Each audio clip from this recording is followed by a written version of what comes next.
नमस्कार मु हिमांशु महांती युव संगठन टांगी सालेपुर। आज पवित्र दोल पर्व जमी 12 मास 13 पर्व मध्य ये गोटे पर्व।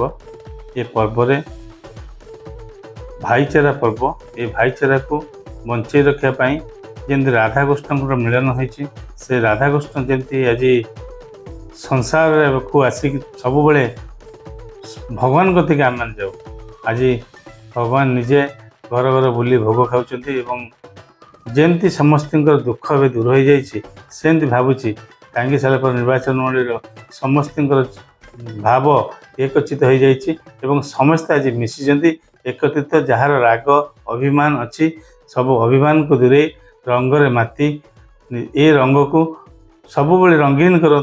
प्रभु कृष्ण कथि प्रार्थना कर प्रभु जगन्नाथ कथि प्रार्थना कर पर्व को आज समस्ते बनवाई टांगी सालेपुर अंचल माँ मौसी मान नवेदन करुँची समस्ते भाईचारा पर्व को होली रे कई केमिकल न मिसई समस्ते अबीर खेलतु एवं ये पर्व को समस्ते समस्त सांगे मिसी पालन कर। राज्यवासी और टांगी सालेपुर निर्वाचन मंडल समस्त गुरुजन और माँ मौसी को हार्दिक अभिनंदन और शुभकामना।